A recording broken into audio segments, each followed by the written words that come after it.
I don't quite know how to feel when so many people compliment me and use words like legend or inspiration or things like that. But there again, it's these were just gifts that I was given, and I like to if I receive the gifts, to pass them along. So whatever people think of me, why, I'm grateful, but it's not a lot of my doing. Roy Orbison was the man with the angelic voice, the dark glasses, and the stage presence that could stop an audience in its tracks. To the public, he seemed untouchable, a star who had it all.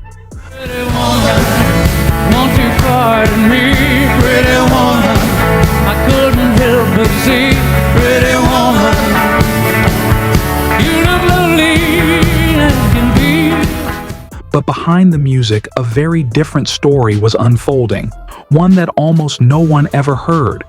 While fans believed they were witnessing a smooth rise to greatness, the truth was far more twisted.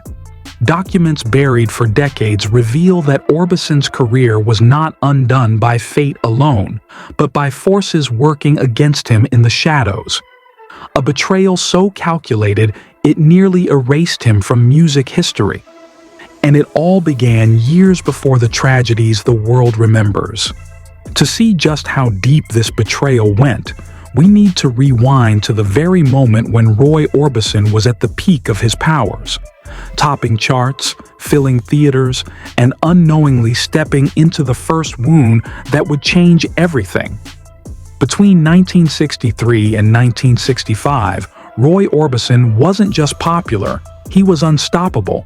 Songs like Only the Lonely, Crying, In Dreams, and, of course, the global phenomenon Oh Pretty Woman didn't just top charts, they defined an era. He toured internationally, often sharing bills with the Beatles and the Rolling Stones, and in many countries, he was seen as the equal of Elvis Presley. An internal audit at the time revealed that, on a per-single basis, no artist at Monument Records was generating more money than Orbison. He was their golden goose, their crown jewel. But then came the shock. In 1966, after years of massive sales, his first real royalty statement landed on his manager's desk. Instead of millions owed to their star, the label claimed Orbison was actually in debt, $47,000 in the red. The statement was packed with so many complicated numbers and vague deductions that it almost looked designed to confuse. When his team tried to get answers, the response was chilling: silence. Executives who once took his calls daily could no longer be reached. Letters went unanswered, and then came the killing blow. Without warning, Monument Records stopped pressing his new single, Ride Away. Right on away from here, ride away. It had been climbing the charts, gaining radio traction, and looked like another big hit. Then suddenly, it vanished. Radio promoters were quietly told to pull back. Within 6 weeks, the single disappeared as if it had never existed.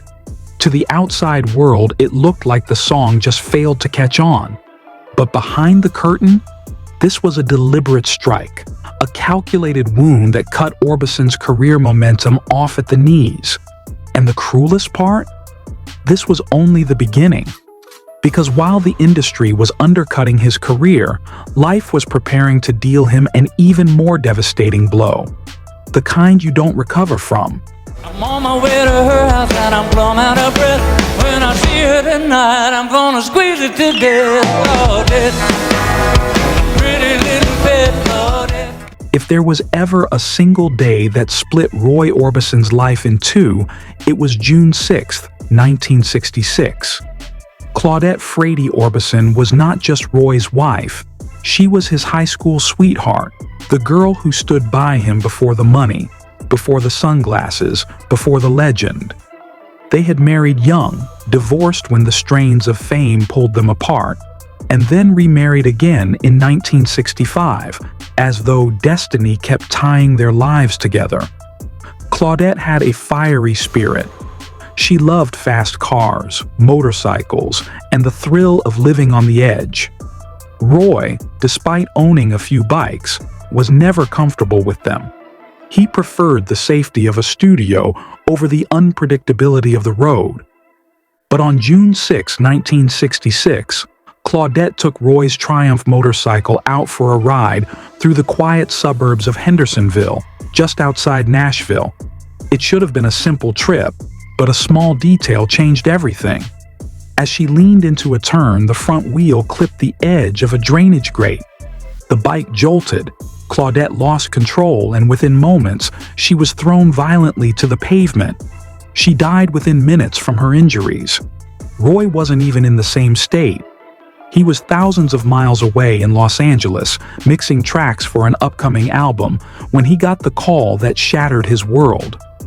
Now, most people would expect a record label to rally around their grieving star, to give him space, maybe even push back his commitments so he could bury his wife and comfort his 3 young sons. Monument Records, however, saw something else: opportunity. Their official press release dripped with sympathy, calling it a devastating tragedy for our dear friend and artist. But behind the scenes, there was no compassion. Just a week later, while Roy was still in shock, they shipped him off to London to fulfill a television appearance. No postponement, no grief counseling, no time to even breathe. That footage from the London soundstage still exists, and it is one of the most haunting performances you will ever see. Roy, gaunt and hollow-eyed, stood under the lights in his black suit and dark shades. He sang "It's Over," a ballad about endings and heartbreak, just days after Claudette had been buried. His voice cracked under the weight of grief, but somehow never lost its pitch-perfect tone. This was the moment the Roy Orbison persona we all remember hardened into place. The sunglasses stopped being just an image. They became armor. The stillness on stage, the refusal to engage in chatter between songs, it all began here. And while Roy was trying to survive, the music industry was cashing in. Trade magazines ran headlines like "Orbison sings through tears," and suddenly, sales of "It's Over" spiked by 38%. Monument Records pounced. They took out full-page ads in Billboard and Cashbox, using his personal tragedy as free marketing. Fans bought into the image of the broken man with the golden voice, but the extra revenue never found its way to Roy's royalty checks. His heartbreak had been turned into profit, and he didn't see a dime of it. This was the cruel pattern of Roy Orbison's life. Personal wounds transformed into commercial gain by those around him. And tragically, the biggest wound of all was still waiting for him, just 2 years later. September 14, 1968, should have been just another stop on Roy Orbison's struggling England tour. He was in Birmingham, performing in half-empty halls, the glow of stardom already starting to fade. But back home in Hendersonville, Tennessee, his life was about to collapse in a way no stage disaster could ever compare to. At exactly 4:11 in the afternoon, a neighbor spotted thick black smoke pouring from the roof of Roy's lakeside home. Inside were his 3 young boys, Roy DeWayne, just 10 years old, Anthony, only 6, and little Wesley, who was barely 3. By the time firefighters arrived, it was too late for the 2 older boys. They had succumbed to smoke inhalation. Only Wesley was saved, pulled to safety by Roy's parents, who had been nearby when the flames broke out. The news reached Roy in his Birmingham hotel room. Imagine the silence that must have filled that space when he heard his children were gone. Days later, a press conference was held, but not at his home, not even at a quiet, neutral space. Monument Records staged it in their Nashville corporate office. Cameras rolled as a shattered Roy, gaunt and unshaven, read a cold, pre-written statement crafted by the label's PR team. In his pocket, however, was his own truth, scrawled on a scrap of paper: "I have no voice left." But tragedy didn't stop the machine. Newspapers sold the fire as a headline. Monument rushed to push his new single, I Drove All Night, to the radio just 3 days after the funeral. DJs recoiled. How could anyone play a love song while the singer's children were still being buried? The single flopped, another casualty of greed. And yet, instead of sympathy, Roy would soon find himself facing something darker.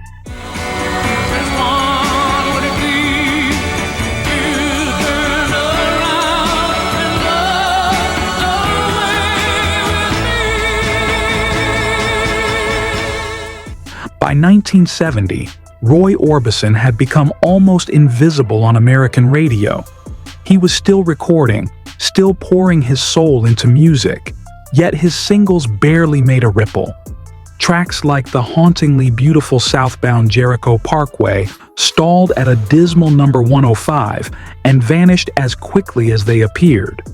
For years, the story told by the industry was simple. Roy's sound was out of fashion. But the reality was far darker. Sam Phillips Jr., son of the legendary Sun Records founder and a well-known Memphis program director, later spilled the truth. "We got a teletype from Monument's distribution arm," he admitted in an interview decades later. The message was clear: play Orbison, and you lose access to the entire Monument rack. For radio stations, that wasn't a warning. It was a death sentence. Losing a major label's catalog could destroy a station's reputation overnight. The threat worked like a hammer. Leaked internal documents confirmed just how systematic it was. An April 1971 memo, buried for decades in misfiled Nashville court records, explicitly instructed regional promotion reps to soft pedal Orbison and focus on fresher faces. The reason? Roy had filed a major royalty lawsuit against Monument in 1969, demanding the money he was owed. No airplay meant no tours, no exposure, no income. The superstar who once sold out arenas was now playing state fairs for a fraction of the gate. After those shows, he was handed small plain envelopes marked personal services, non-recoupable, hush money disguised as routine payments. The documents reveal even harsher truths. Page 19 of the 1972 settlement shows the gag order that would silence him for life. It read, "Neither party shall disparage the other, nor the terms of this agreement, in any public or private forum, in perpetuity." In exchange, Orbison received a one-time payment of $75,000. A fraction of what he was owed, and a promise to press no less than 5,000 units of any new album, laughable for an artist of his caliber. The deal also forced him to drop his ongoing audit, which had traced roughly $1,300,000 in unpaid international mechanical royalties. That fortune, hard-earned and documented, vanished into a handshake, a check, and a gag order. While America quietly erased him, Europe was a different story entirely. By 1972, Roy Orbison's career in the United States was all but finished. Radio stations refused to play his new singles, his tours were barely breaking even, and his once loyal audience at home had dwindled. But across the Atlantic, a very different story was unfolding. That year, Roy flew to England for a 6-week club tour, unsure of what to expect. What he found was electrifying. At the Batley Variety Club in Yorkshire, a modest working-class venue, fans packed every inch of space. When the lights went down, 1,500 people stood on their chairs, singing every word of every song. For the first time in years, Roy felt the pure adoration that had once been taken from him. During the tour, the BBC invited him to tape a session for the Old Grey Whistle Test, a show that carried enormous influence over British music fans. The performance was raw, intimate, and unforgettable. Stripped of the politics, the label disputes, and the U.S. industry's manipulations, Orbison's voice cut through with the same heartbreak and power that had defined hits like Only the Lonely and Crying. After the broadcast, Oh Pretty Woman shot back onto the British charts, climbing all the way to number 4. In just 2 months abroad, Roy earned more than he had in the previous 3 years at home. It was a triumph born of exile. By the 1980s, a new generation was discovering his genius. In 1980, Van Halen's cover of Oh Pretty Woman became a hit, reaching number 12 on the Billboard charts, and a few years later, David Lynch introduced Orbison's In Dreams to a young audience through the surreal world of Blue Velvet. The momentum was undeniable.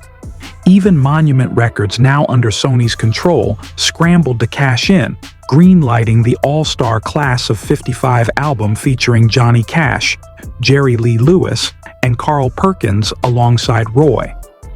Finally free from the restrictive shackles of his old contract, Orbison signed with Virgin America and joined the Traveling Wilburys with George Harrison, Bob Dylan, Tom Petty, and Jeff Lynne.